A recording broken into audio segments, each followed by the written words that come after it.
ഈശോയ്ക്കും മാതാവിനും എല്ലാവിധ സ്തുതിയും മഹത്വവും ഉണ്ടായിരിക്കട്ടെ. എൻ്റെ പേര് അശ്വതി. ഞാൻ കുമരകത്തു നിന്നാണ് വരുന്നത്. ഞാനിപ്പോൾ ന്യൂസിലൻഡിലാണ് വർക്ക് ചെയ്യുന്നത്. ഞാൻ നേഴ്സാണ്.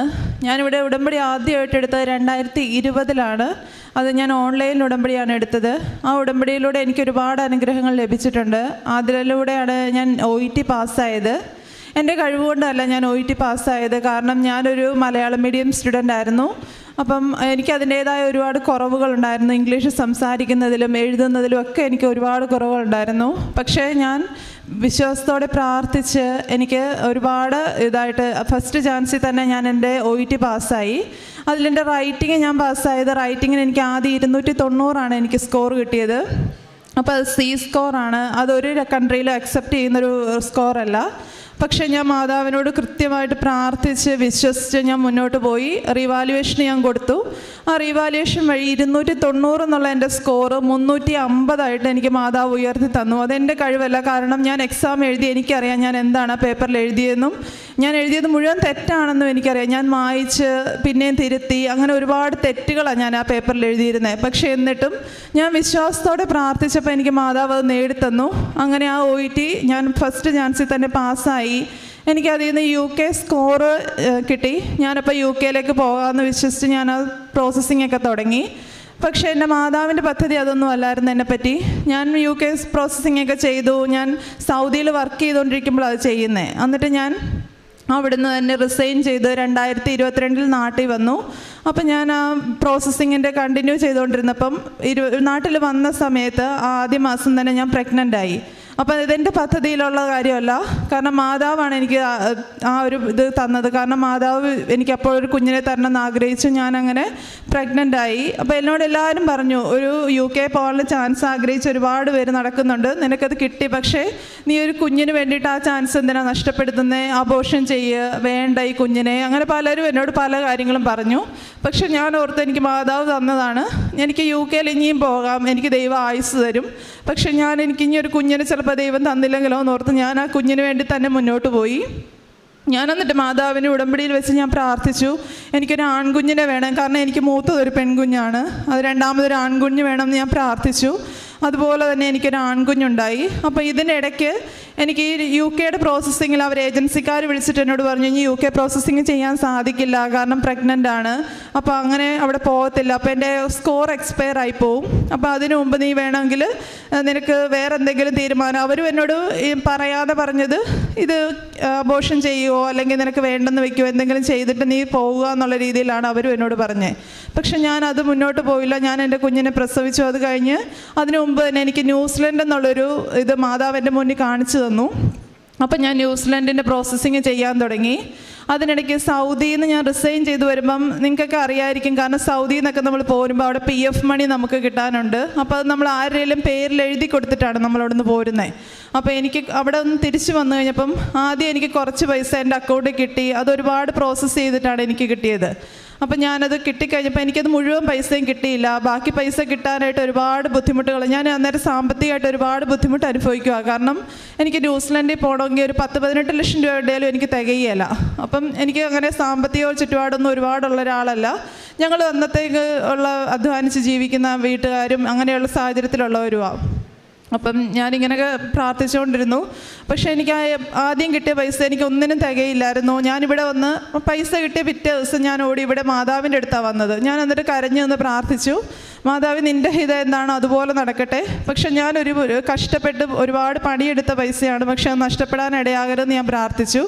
അത് കഴിഞ്ഞ് ഞാനത് വിട്ട് ഞാൻ മറന്നു. മുന്നോട്ട് ഞാൻ എങ്ങനെയൊക്കെയോ കടങ്ങളൊക്കെ മേടിച്ച് ഞാൻ ന്യൂസിലൻഡിൽ കയറി ചെന്നു. അവിടെ ചെന്ന് കഴിഞ്ഞിട്ടും എൻ്റെ മാതാവിൻ്റെ അനുഗ്രഹം കൊണ്ട് CAP കോഴ്സാണ് ഞാൻ ചെയ്തത്. ആ കോഴ്സിൽ ഒരു എക്സാം പോലും ഒരു പ്രാവശ്യം പോലും തോക്കാതെ എല്ലാത്തിനും ആദ്യത്തെ ചാൻസിൽ തന്നെ ഞാൻ പാസ്സാവുകയും, എനിക്ക് കഴിവുണ്ടായിട്ടല്ല, എന്നേലും കഴിവുള്ള ഒരുപാട് കുട്ടികൾ അവിടെ ഉണ്ടായിരുന്നു. പക്ഷേ അവരേലൊക്കെ ആദ്യം എല്ലാത്തിനും എനിക്ക് പാസ്സാകാൻ സാധിച്ചു. അത് ഞാൻ മാതാവിൻ്റെ അനുഗ്രഹമാണെന്ന് ഉറച്ച് വിശ്വസിക്കുന്നുണ്ട്. കാരണം ഞാൻ ഈ ഉടമ്പടി കാശ് രൂപം ധരിക്കാതെ എങ്ങും പോകില്ലായിരുന്നു. അത് ഇട്ടുകൊണ്ടാണ് പോയിക്കൊണ്ടിരുന്നത്. വിശ്വാസത്തോടെ പ്രാർത്ഥിച്ചിട്ടേ ഞാൻ വീട്ടിൽ നിന്ന് ഇറങ്ങുകയുള്ളായിരുന്നു ഓരോ കാര്യങ്ങൾക്കും. അങ്ങനെ എനിക്കതെല്ലാം നടന്നു കിട്ടി.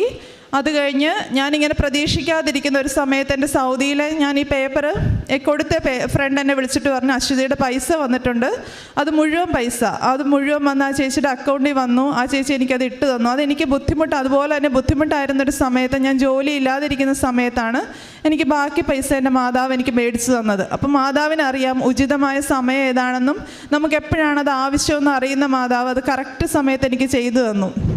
അതാണ് എൻ്റെ മറ്റൊരു അനുഭവം.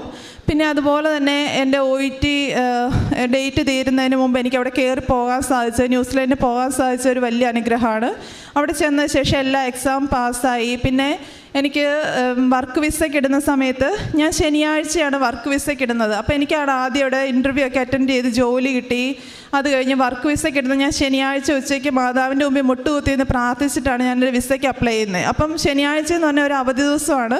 വിസ ഒന്നും ആരും അടുക്കിച്ച് തരാൻ നമുക്കില്ല. പക്ഷേ എനിക്ക് ശനിയാഴ്ച ഇട്ട വിസ ഞായറാഴ്ച രാത്രി 7 മണിയായപ്പോഴത്തേക്ക് എനിക്ക് വിസ അടിച്ചു. അത് അങ്ങനെ സംഭവിച്ചെന്ന് ആർക്കും വിശ്വസിക്കാൻ പറ്റില്ല. കാരണം ഒരു ദിവസം കൊണ്ടാണ് എനിക്ക് വിസ അടിച്ചത്.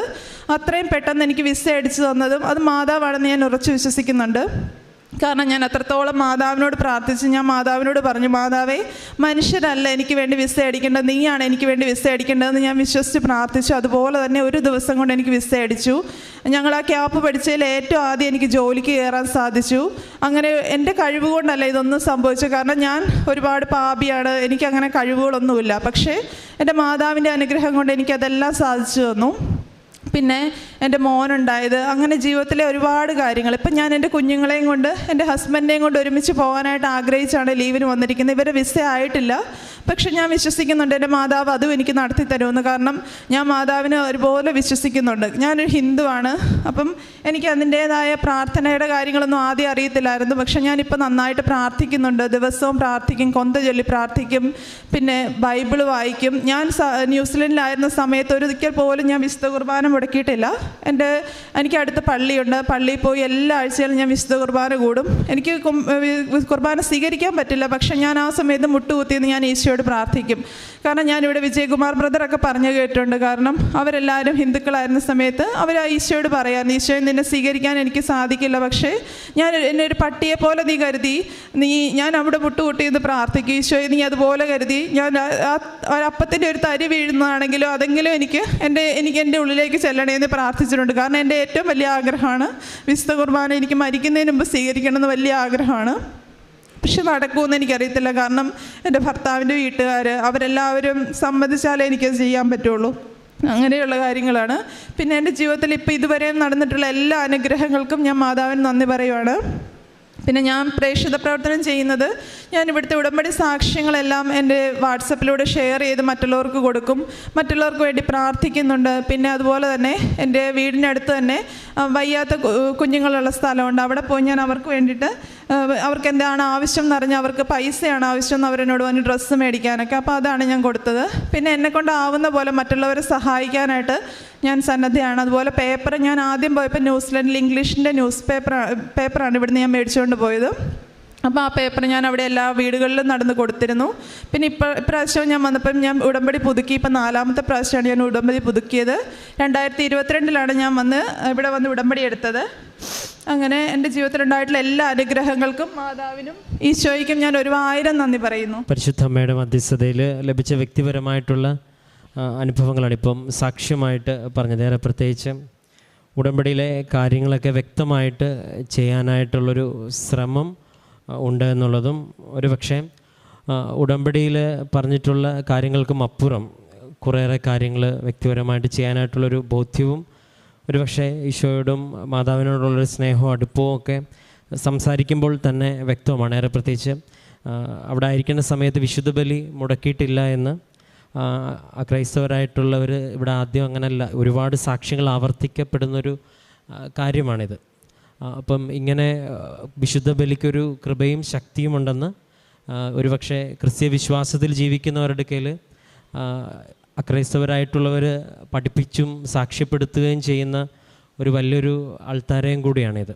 ഒരുപക്ഷെ ഇതിൽ ദൈനംദിനം പോകുന്നവരും അല്ലെങ്കിൽ ബലിയർപ്പിക്കാനായിട്ട് പോകാത്തവർക്കുമൊക്കെ ഒരു പ്രചോദനമാണ്. അപ്പം ദൈവം സ്ഥാപിച്ച വിശുദ്ധ കുർബാനയിലും വിശുദ്ധ ഗ്രന്ഥപാരായണത്തിലുമൊക്കെ ഒരു ശക്തിയും കൃപയും ഉണ്ടെന്ന് മനസ്സിലാക്കി അതിൻ്റെ അനുഭവത്തിലാണ് ഇവിടെ ഓരോ വ്യക്തികളും സാക്ഷ്യം പറയുന്നത്. ഈ സാക്ഷ്യങ്ങൾ നമുക്കെല്ലാവർക്കും പ്രയോജനപ്രദവും ഒരു കണ്ണു തുറപ്പിക്കുന്നതുമാകട്ടെ എന്നും പ്രാർത്ഥിക്കുന്നു. അപ്പോൾ ഇനിയും ഉടമ്പടി ജീവിതത്തിൽ മുന്നോട്ട് പോകുമ്പോൾ പരിശുദ്ധമ്മയുടെ വലിയൊരു സാന്നിധ്യം ഇനിയും ജീവിതത്തിൽ ഉണ്ടാകാൻ ഇടവരുത്തട്ടെ എന്ന് പ്രാർത്ഥിക്കുന്നു. നമുക്ക് കരങ്ങളടിച്ച് ദൈവത്തിൻ്റെ നാമം മഹത്വപ്പെടുത്തും. അത്യപൂർവ ദൈവാനുഭവങ്ങൾ ഇനി നിങ്ങൾക്കും സ്വന്തം. ഈ യൂട്യൂബ് ചാനൽ ഇതുവരെ സബ്സ്ക്രൈബ് ചെയ്തിട്ടില്ലെങ്കിൽ ഇപ്പോൾ തന്നെ സബ്സ്ക്രൈബ് ചെയ്യുക. ഈ വീഡിയോ ഇപ്പോൾ തന്നെ നിങ്ങളുടെ സുഹൃത്തുക്കൾക്ക് ഷെയർ ചെയ്തുകൊണ്ട് കർത്താവിൻ്റെ പ്രേക്ഷിതരാകുക.